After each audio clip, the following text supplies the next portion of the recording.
workplaces fit for humans. How does that land with you? How does yours fit? How fit is yours? And what can you do as a leader to change your workplace if you don't like the answer that you immediately thought of? That's what we're here today to talk about. Welcome to another live episode of the Remarkable Leadership Podcast. And of course, we're here live on YouTube and LinkedIn and Facebook, and we're glad that you're here. Wherever you're here with us live, I hope that you will imagine that you're joining us for a cup of coffee. So if you've got questions, if you've got comments and ideas, share them. They'll make for a better conversation, eventually for a better podcast. And feel free to say hello and tell us where you're from. We'd love to know that as well. So if you are watching this, or most likely listening to this later on the podcast, you could have gotten this information sooner. And you can learn more about joining our LinkedIn or Facebook groups so that you get insight and the ability to log into and see these much sooner when we do them live. You can do that by going to remarkablepodcast.com/Facebook or remarkablepodcast.com/LinkedIn. Our episode today is brought to you by Remarkable Masterclasses. Each month we release a new skill in an advanced masterclass format designed to help you become the remarkable leader and human you were born to be. Details on how to get on board for a specific skill or to get discounts each month can be found at remarkablemasterclass.com. And with all of that in the bag, let's bring in our guests. And yes, if you weren't paying attention to the title, or if you didn't know, yes, there are two guests today. And let me introduce these two smiling faces, and then we'll dive in. Our guests today are David Brendel and Ryan Stelzer. David is an MD and PhD, more on that in a second. He's the co-founder with Ryan of Strategy of Mind, an executive coaching, consulting, and leadership development firm rooted in philosophy and psychology. He is a board-certified psychiatrist with an MD from the Harvard Medical School and a PhD in philosophy from the University of Chicago. His writings have appeared in the Harvard Business Review and the Huffington Post, and he is also the author of a book called Healing Psychiatry, Bridging the Science-Humanism Divide.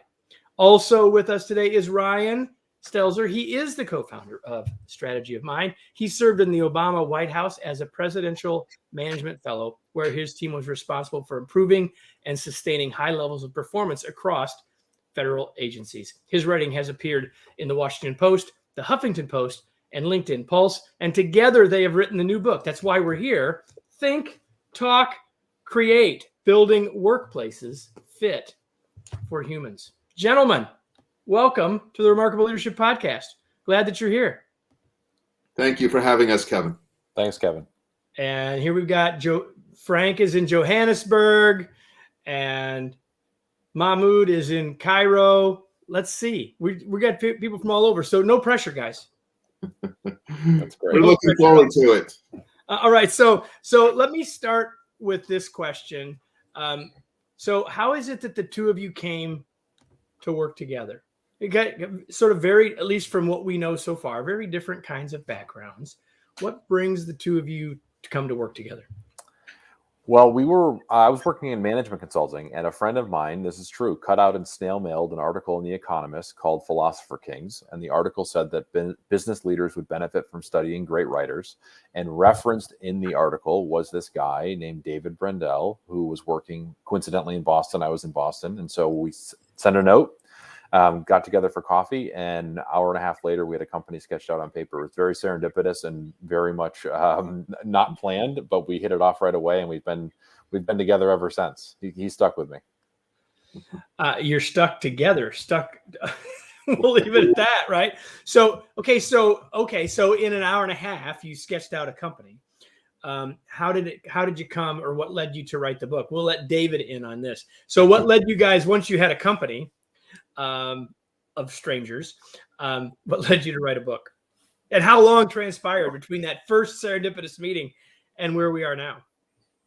Well, as you mentioned, Kevin, we came from very different backgrounds, medicine, psychiatry, executive coaching on my side, management consulting, working in the White House on Ryan's side. So it seems on the surface, unlikely bedfellows. But I think as we spoke, what we realized, what we held in common some things that seem superficial. We both were at University of Chicago. We both studied philosophy. We both entered different careers. But I think what we found in common from the many different workplaces we were in, medical, hospitals, politics, banks, management consulting, was that the workplace has become incredibly stressful, at times toxic. Burnout keeps going up, and people are so in the weeds with their work and so stressed and burning out that there's and individuals and companies do have trouble stepping back and figuring out what can we do to fix this, and not only enhance people's quality of life and the meaning of their work, but also the performance of their companies.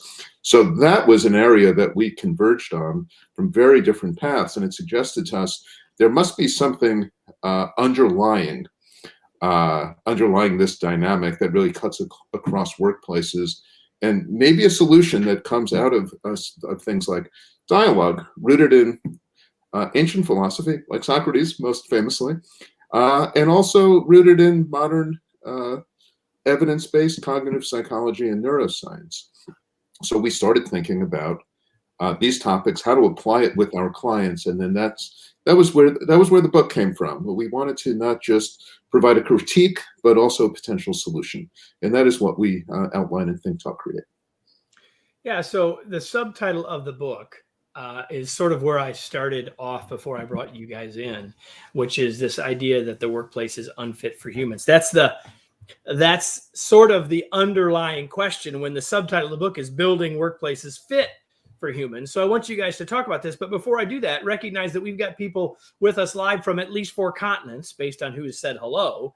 And knowing that we're probably going to have people listening to us later on the podcast from multiple continents. I guess my opening question before we even dive into that specifically is your sense that this is a global phenomenon, or are we talking about something that, in the US, the emperor has no clothes or whatever? What is your take on the global nature of the problem first? Well, we include examples in the book from David. I mean, we can list the countries probably together, certainly the U.S. and North America, but we have examples from Japan, from throughout Europe, from Southeast Asia and East. I mean, we're covering the globe with the stories here because, unfortunately, this issue of toxic workplaces and dehumanized work environments is a global. I don't want to use the word pandemic given what we're going through right now, but it is a global issue that's affecting workplaces. Take the theme of karoshi in Japan, where people are working themselves to death. I mean, this is not a new phenomenon, and unfortunately, it's somewhat contagious. And it is currently, it's emerging across modern work environments because it's a mindset that led to this sort of behavior where it's dehumanizing workplaces. But when we can get more into the mindset after, but absolutely, this is a global issue. This is not something that's limited to the United States by any stretch. Yeah. So I'll let you in a second, David. So we could say, all right, there are problems with our workplaces across the globe, but you've used some words here that are pretty strong and yet still pretty general: dehumanizing, etc. So toxic. So what do you actually mean? And David, excuse me, I'll let you take the lead here. Can you be a little more specific about what you mean besides just saying sort of dehumanizing, demoralizing, and toxic? Can you be a little bit more specific? Yeah, well, Kevin, I think that provides a great segue for what I was going to say, both on the global, outside of the U.S. Level, and also getting specific. So I'll give you a very, very quick example. We include out of France. We talk about a telecom company, multi-billion-dollar company that needed to downsize, and instead of doing it in a way that kind of preserved people's dignity and mental health, they did it in a way where they purposely put people into jobs they couldn't do, hoping they would just quit. And in the course of doing so, caused, and this was determined by a court in France, so this isn't just speculation, this went to trial, and a court determined that the company's practices resulted directly in multiple suicides, damaging the reputation of the company and also financial payouts around that. We do have other examples of suicide. So sometimes it's literal death and that's one of the extreme examples. And we do bring up other examples, either of individuals or of groups, where it was the same kind of very toxic result. So there are certainly specific cultural manifestations across the globe here, but the mindset that underlies it is that people can be digitized, we can be turned into numbers and algorithms and dehumanized in the course of that. And there may be short-term financial gains that come with that. But the long term is burnout, a decreased financial performance, not for all companies, but for many. And in the worst case scenarios, multiple suicides. We're talking dozens of suicides. Okay, I'm guessing that most people haven't yet gotten a copy of this book because it's relatively new. We are talking with the authors of Think, Talk, Create, Building Workplaces Fit for Humans. And so, I've read the book, so nothing that you just said surprised me. But some people say, I didn't expect to get on here and hear about suicides. Things are bad in my company, but they're not that bad, perhaps. But I don't want us to linger there. I think regardless of how we feel about it for ourselves, we get the point. So I'd rather have us take the flip side and say, so, okay, we're talking about organizational culture here. So what is it that you're advocating for? So we've sort of stated the worst case, sort of stated the thesis. What are you advocating for? Where do you think we should be trying to head? Yeah. Well, believe it or not, building human workplaces and building human-oriented workplaces, we think, and we try to argue in the book, can actually be profitable, if not more profitable than current business practice. So by creating an environment where human beings are able to thrive, and they're not just sort of members of physical plant, so we call it human resources in the book, because they're treated oftentimes like the chair, the stapler, the desk, just another cog in the machine. But in fact, if we extract sort of the notion that human beings are people, and we try to create these positive human workspaces, it's a mind-blowing idea, I know. Newsflash. You can actually be more profitable, because by creating these high-performing, psychologically safe environments where people want to thrive, your company's going to grow. So humanity can actually be really helpful to your bottom line. David, because of your sort of professional expertise, when Ryan says the phrase psychological safety, that phrase gets thrown around a lot these days, for sure, with good reason, I suppose. But with your background and your professional experience, what would you say about psychological safety and what we ought to be doing or could be doing as leaders at all levels to create more of it? Well, I think I would say a couple of things. One is that the term is used in a general sense to talk about people's quality of life, decreasing stress, burnout, depression, anxiety. There are plenty of studies published in plenty of highly regarded evidence-based medical journals showing that the workplace directly is resulting in both physical and mental illness. Some of this is laid out well in the book Deaths of Despair. So the psychological impact of the psychologically unsafe environment is clear with regard to many different psychiatric disorders.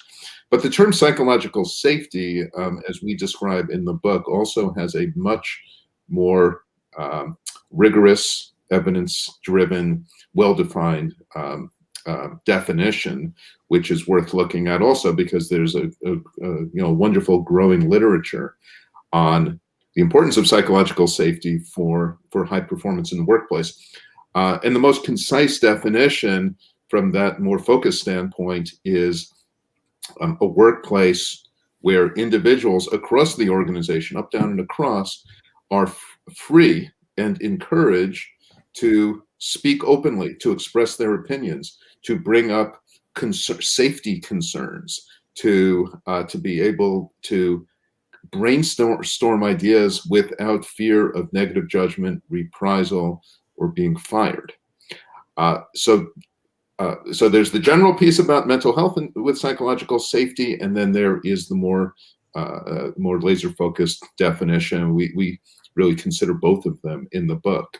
And also, as I think you want to head toward, Kevin, talk about some of the specific techniques that we can use and that all of us can use individually across the organization to enhance psychological safety. Yeah, let's talk about that point, because we're obviously here. This is a podcast called the Remarkable Leadership Podcast. Many people who might be watching live are thinking we're thinking about this from a leadership perspective, and absolutely there's a leadership component of this. But even as I asked the earlier question, I'm thinking I need to come back and loop back, because there's a role for all of us to play in creating a place with greater psychological safety than just when we have the title of or position of leader. So you want to say, either one of you want to say more about that for all of us? Ryan, you told me before we started that this is an everyman's book. And so maybe you want to take a swing at that additional idea here. This isn't just, even though I know many of you here are leaders, and I'm glad that you are, there's more here than just that. Ryan? Yeah, we were having a conversation with a friend of ours, and she was talking about, we tell the story in the book, and she was talking about how the company that she was working with was toxic and negative and abrasive. And this was a person who had an executive level position within the organization. So she was railing against the company being toxic and negative and abrasive and a bad place to work and not psychologically safe, and on and on and on. And at one point, I think David stopped and said, "You are the company." And so it's this moment of reflection for her, that it was, wait a minute, you're talking about the company being these things, when in fact, not only are you a representative of the company, you're an executive in the company. You are the company. So to say that the company is toxic, we're talking about people here who work for the company. The company itself isn't toxic. The company doesn't exist without the people who work there. And so a key point that we try to make in the book is this idea of agency, it's rooted in the ideas of William James and pragmatism. But the idea of agency is that you have the ability to create change within your organization, no matter your level within the organization.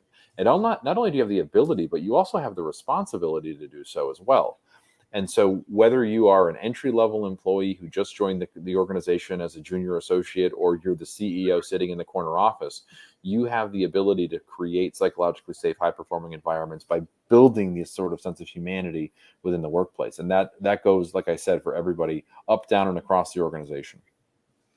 100%. I always say to leaders when they start saying that to me, I said, what you're seeing is a reflection of you. Maybe you ought to go look in the mirror. You use the word reflection, Ryan. And so I think we have to take that seriously, but also to your point, Ryan, not just if we happen to be an executive. It's like obvious to say, well, that executive person, but it's really all of us, right? The role that we play in making all that happen. We talked about psychological safety. We've talked about several things so far, but what other factors or descriptors do you want to highlight from the book around the culture that we're trying to create, or that you're advocating for? Well, building on this idea of the everyman, and that we all have capacity and responsibility to enhance the safety and humanity of the workplace, and also to draw on the title of your podcast, Kevin. Some of the most remarkable leaders that we talk about in the book are groups like custodians, insurance adjusters who are they're not in the executive suite at the insurance company. They are on the ground in the day-to-day. So we lay out what these people are doing to that permeates the organization, and it is generally things like slowing down, getting in touch with the humanity of the situation, and then crafting solutions through this think, talk, create process that creates sort of a bottom-up positive influence. So because we did a group program which we describe extensively with a property management company that runs assisted living facilities around the Northeast, and there was a lot of burnout in that company, a lot of low employee engagement. So we had a group of them, and there were about 8 different groups: the executives and the accountants and the legal group and the compliance group.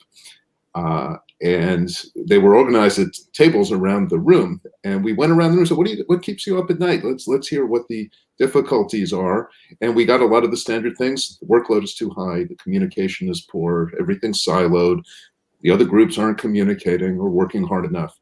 And it was the custodians that really created the game-changing moment, because they stood up and said, what we've been talking about at our table is the loss that we experience when one of the elderly people in the assisted living facility that we've gotten to know over the years and really like and care about, when they die, when we no longer get called for something that maybe they didn't even need to be called about, a leaky faucet. What the person really wanted was a conversation. And it did lead to a remarkable change in the session we did, and we followed up with this company and heard that it changed the whole nature of the organization. They got much more into, instead of telling each other what to do, asking, what do you do? What's getting in the way? Why are we not able to get the reports we're asking for on time? The conversation became more human and the performance increased. And it was the custodians who were the remarkable leaders here. And we have a whole bunch of stories like that in the book that we hope are both inspiring, but also are action oriented. You can do this. You can train your people and create an environment where these kind of conversations really do happen.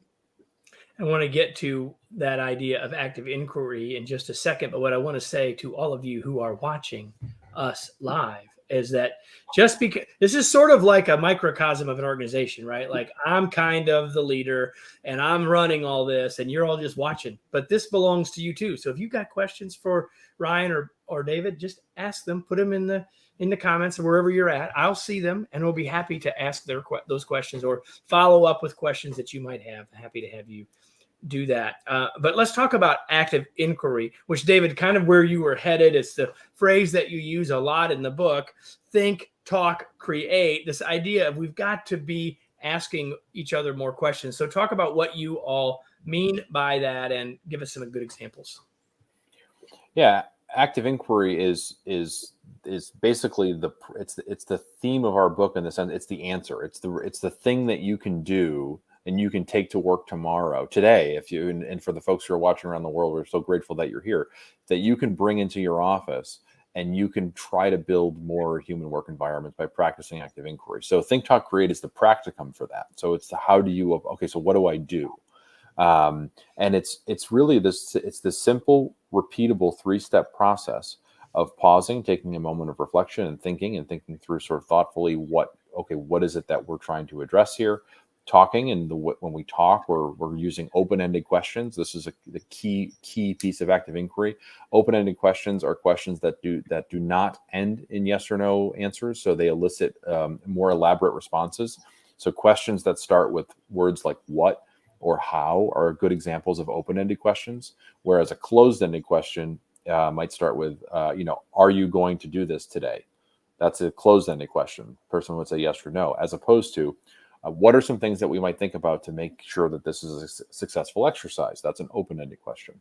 And then create. I mean, this is the process where you're collaborating and innovating. And we're trying to build solutions for organizations. So the reason why we end with create is because this is a process of innovation. And we say that human environments are better for a company's bottom line because they're collaborating and creating new ideas. They're building new ideas. They're innovating the future. So when there's a problem that arises, there's a think, talk, create culture. You're more apt to solve it, and you're more likely to see those numbers that you were chasing before, and in an inhumane way. One of the things that I love about the book and about the process is that, first of all, there's a couple things. One is I love that it starts with pause and think, which we all need to do more of. But you have both used that word pause multiple times. And if we're going to be effective as the leader with positional power in creating active inquiry, we also have to pause after we ask. Because if we immediately move to our answers, or we get too worried about the silence and we fill it, then we're never going to get anybody else's thoughts, because they're just going to say, oh, the way we play this game is they'll ask a rhetorical question, then they'll start answering, and we can just sit here. That is not what you guys are talking about at all. Comments about that? Anything else you want to add, David, perhaps about active inquiry? Well, we sometimes in the book call it AI. But to put it side by side with artificial intelligence, which is so driven by science and tech, part of why we like to call it AI at times is to remind people this is not a touchy-feely process. This is not something that can be done casually in the course of the day, like having a water cooler conversation about the score of the game last night.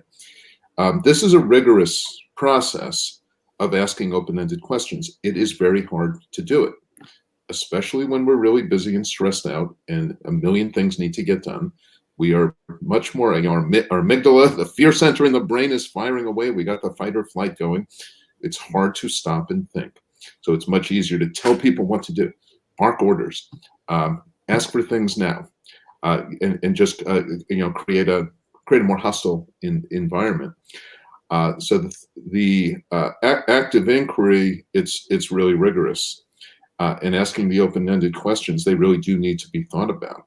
We encourage people: is this an open-ended question or not? If it's not, stay silent a bit, or keep the conversation in a different place, and then come forth with the question. There's more and more psychological, social science, and brain research that shows that conversations don't go well. There was one study that showed that 98% of conversations are rated by one or the other of the conversation partners as ending at the wrong time. Either somebody cuts it off and ends too quickly, or somebody keeps talking for too long. It's an enormous percentage, and and systematically it can lead to failure. So that would be the one other thing I would say about AI. It is a science. There's an evidence base to it, and it can be learned. So what can we do other than read the book? And we are talking with the authors of the new book, Think, Talk, Create, which you've heard us say. I'll put it here so you can see it. Other than reading the book, what are there specific things we could take away right now to help us be better at doing those 3 steps? Where would you suggest that we start? We sometimes suggest start at home. Whether it's with a partner, a spouse, a teenager, or some other family friend, where there is already a very basic sense of trust and safety in place, but there may be some difference of opinion or conflict. We do talk about a couple of stories, one in particular about how one of our clients used active inquiry with a teenage son, and then saw how great it was, both for their relationship, and then how it also helped enhance his career. So we look at any opportunity you can find where there may be some difficulty or tension or friction, and try to sit down and say, hey, can we have a conversation for 10 or 15 or 20 minutes, where we just do this a little bit differently. Instead of my opinion, and you're saying yours, here's the structured way to do it. Let's just test it out and see where it goes. We can go back to, fighting and disagreeing later. And people often get such remarkable results in a brief conversation with somebody they already trust, that the confidence then builds to transport it into the workplace. So that's one very low-hanging fruit way every one of us can think of somebody in our life where we're having some difficulty. Hopefully not a really horrible one, but some kind of difficulty. We all have that. That would be a place to start. And the beautiful thing is, not only are you suggesting if we use this process and start with those that we have higher levels of trust with, which makes total sense. The reality is, as we implement this idea with others, it will begin to be a way to create the psychological safety, the levels of trust that we really would hope to have elsewhere as well, which is the big win all the way around. What's the question, guys, that I didn't ask that you wish I would have, or is there something else that you think we should talk about before we start to wrap up? That's a great open-ended question, Kevin. Yeah, I do my best. Perfect. No, the questions were all fantastic. I think they were very much on point for the book, and they covered all the themes very well. There really was no question that we wish you had asked. I think the key takeaway for us is that we want folks to walk away and hopefully with a copy of the book and know that they're capable of making a difference, and that there really is. It sounds as though it's canned, or that we're being insincere when we say that, but you actually do have the ability to create a difference in your environment, no matter your role. And this book hopefully will just be a nudge in that direction to help you start to do that. And like David said, practice. It's the funny thing about active inquiry is that we talk about it as this sort of innate human skill, and it's a skill we're all born with, and we have the ability to do it. I was talking with a friend of mine when she first read the book, and she had a great comment, and she called and she said, "I love how your book is so obvious." And I actually took that as a compliment. It was great because she said it's of course we should be doing this, and we all have this ability, but it takes skill, and you have to practice this. And so I see there's a question coming in, so I'll turn it back over to you, Kevin. But this is something that you are capable of leading change, but it does require some practice. Common sense is not common knowledge, everybody. Let's just be clear, or common practice. So the fact that it's obvious should just let us gets our resistors down, so we can say yes. And now what do we do?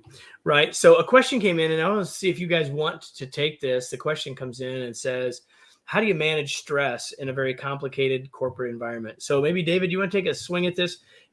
We haven't talked about that directly, and yet much of where we started this whole conversation related to that question. So do you want to comment on that a bit before we start to close out?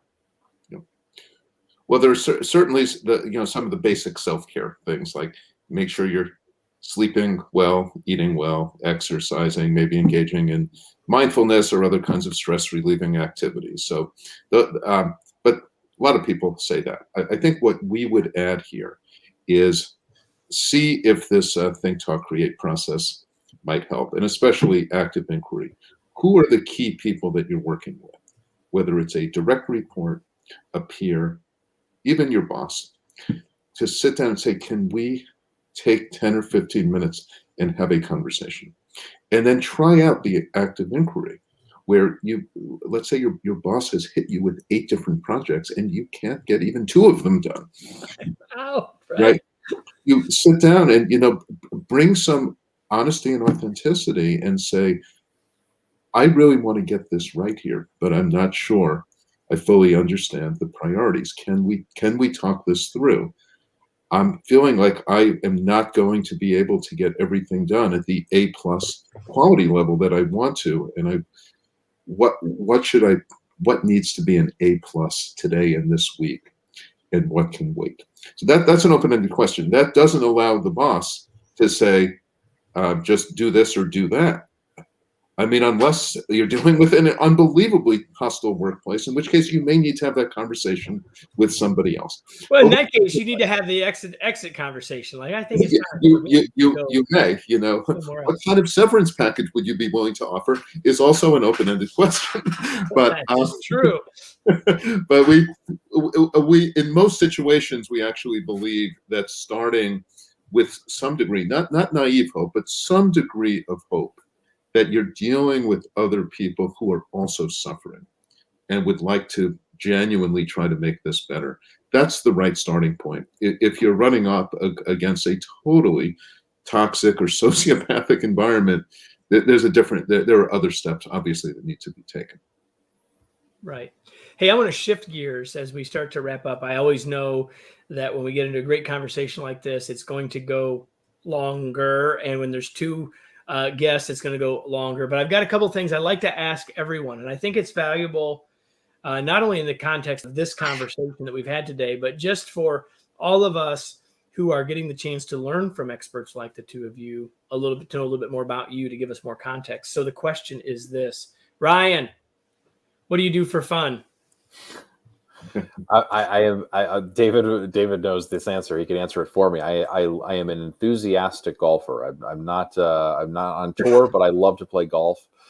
It's my hobby, and it's something that I try to do as much as I can. Haven't been able to play as much this year because of obviously the book and working on it, but I'm a big golf enthusiast. And David, for you, go ahead. I just want to point out David's son Elias is an exceptional golfer. He plays high school golf now. He's a freshman, and he's been incredibly talented. He just started playing a couple of years ago, and his level is just it surpassed mine. And so I just want to give a shout out to Elias because he is remarkable on the course. David, what do you do for fun? Well, sometimes what I do to both have fun and torture myself at the same time is play golf with Ryan and with my son, who are both so much better than me, which I love and admire. But boy, golf is a tough game, especially when you take it up in your 5th or 6th decade of life. I also, and this comes through in one of the chapters of the book where we tell the story of the New York Islanders hockey team. I'm a passionate New York sports fan, even though I live in Boston, and I have sons. I have 2 sons who are both athletes, and one of them a future broadcaster and journalist in sports. So that's a time where we just bond, father to son, and whether it's at the game or at home, it's a special time for us. Perfect. So the other question I ask everybody that comes on here is, what are you reading? So David, you want to go first? What are you reading these days? Well, over the last few years, both writing this book and reading widely in the literature, whether it was Chris Voss's Never Split the Difference or some of Adam Grant's work, I got to the point where I was just reading too much in the business psychology and business management. So I've switched over to a couple novels now. I'm on the 3rd of 4 novels by Richard Ford, the Frank Bascom novels, which are just an amazing description of the course of a man's life, from being a sports writer to being a real estate agent, divorced, with wonderful relationships with his children, but complicated stuff. And it's been really, really engaging. So I'm in the middle of the 3rd one, called The Lay of the Land. The Lay of the Land. And Ryan, what about you? It's also novels, believe it or not. I know we're writing nonfiction books, but we still keep our toe in the novel pool. Every Halloween I try to read a scary book. I love Halloween. I love scary books, and sort of I've done all the classics. My favorite is Turn of the Screw by Henry James. But I had never read, with all of the scary books that I have read, I have never read a Stephen King book. And so this year I read a Stephen King book for the first time, and what a remarkable writer! He's such a good writer, and I know that I say that it sounds silly because obviously he is, but I had never read a Stephen King book, so I read Salem's Lot this year and really enjoyed it, and so I continue to read novels and nonfiction books, as David said, but we always try to keep our feet in the novel space. So now the question that you've been wanting me to ask from the beginning, like, where can people learn more about your work, more about this book? Where do you want to point people? I'd say the Strategy of Mind website is probably the way to go. It describes our backgrounds. It describes the book, provides relevant links to some of our other websites, but strategyofmind.com would be the portal. All right. Now, Ryan? And the book is available wherever books are sold. It's going on sale actually internationally. I think at the moment it's ongoing. It launched in the U.S. about a month ago. But yeah, the ebook's available, audiobooks available on audible.com, Amazon, Barnes & Noble, you name it. If you can buy a book there, our book's available through the outlet. So please pick up a copy if you're so inclined. And if you can't find it, you can go to strategyofmind.com to find it some other way. So now the question that I have for all of you who are watching or listening is this. Another open-ended question. Now what? What are you going to do with this? Because what's the point if all you did was find this entertaining? Because you probably could have found higher quality, strictly entertainment than the 3 of us. But when you add in the application, then you've made this last 39 or 40 minutes worth your time. But until you ask that question, answer that question, and take action, none of the rest of it will matter. Maybe it's for you to think more about psychological safety in your organization. Maybe it's for you to think more about the culture in your organization and what you, wherever you sit in the organization, what you could do to start to change that for the better. Maybe it's you making the choice to say, who could I have an active inquiry type of conversation with today? Whatever that would be, that is the best possible thing that you could do as a result of this. And so, gentlemen, thank you both for being here. It was a pleasure to have you. Thank you, Kevin. Thank you, Kevin. We enjoyed it. And everybody, we'll be back next week with another episode of the Remarkable Leadership Podcast. Thanks, everyone.